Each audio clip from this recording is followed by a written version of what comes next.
মহিলাদের রক্ষা মঞ্চের তরফ থেকে তারা জমায়েত করলেন এবং তারা আবেদন রাখছেন মুখ্যমন্ত্রীর কাছে।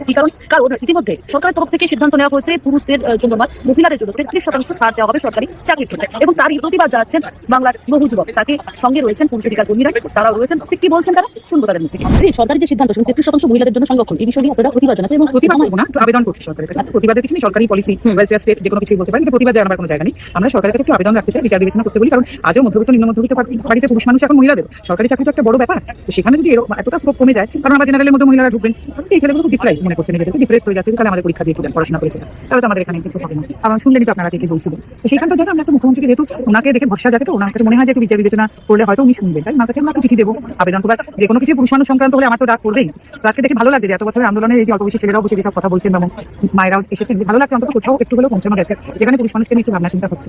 ওনার কাছে আমরা একটু আবেদন রাখতে চাই। অনেকেই তো অনেক কিছু নিয়ে আবেদন রাখছেন, শিল্পীরাও রাখছেন, এরাও রাখছেন, ওরাও রাখছেন। আমরা মনে করি বাংলার সমগ্র পুরুষ মানুষের তরফ থেকে, তাদের মা বোনেদের তরফ থেকে একটা চিঠি আমরা দিতে চাই, যদি একটু বিবেচনা করেন খানিকটা। 33% মহিলাদের যে সংরক্ষণ, তারা কি বাড়তি সুবিধা পাচ্ছে বলে মনে করছেন? কারণ অনেক সময় তারা দাবি করছেন যে মহিলারা পিছিয়ে রয়েছেন, তাদেরকে এখন তো মহিলারা সেভাবে পিছিয়ে নেই। বাংলা মহিলারা চিরকালই ভারতবর্ষের সবার প্রতি এগিয়েই রয়েছেন, এম্পাওয়ার্ড বটে। তবে হ্যাঁ, অনেক জায়গায় এখন আসলে তারা কি সুযোগটা সত্যিই পাবেন। আরেকটা কথা, মেয়েদের একটা অসুবিধা কিন্তু হবে, যেই মেয়েরা মেধা বা যোগ্যতা সম্পন্ন, নিজের যোগ্যতায় হয়তো চাকরিটা পাবেন, কিন্তু সবসময় শুনতে হবে তুই তো কোটায় পেয়েছিস, শুধু সংরক্ষণ হবে। এই মেয়েগুলোর জন্য খারাপ লাগে, তারা কিন্তু সারা জীবন এটাই শুনতে হবে। আর বাদ তো কোটায় চাকরি পাওয়া, এই সমস্ত শুনতে হবে। আর কিন্তু মেয়েরা কিন্তু চাইছেন না। আমি সারা সোশ্যাল মিডিয়াগুলো ট্রেন্ড দেখছি, তো তারা যে ভীষণ এটা নিয়ে একদম উচ্ছ্বসিত, এটা কিন্তু নন। হ্যাঁ, মানে ওনারাও মনে মনে এটা ভাবছেন যে পরে কিছু হলে আমাদের কারণ আমাদের একটা আছে না SC ST নিয়ে SC ST সব সংরক্ষণ, এবার মেয়েদের জন্য এটা হবে, এটা একটা খারাপ লাগা চাই।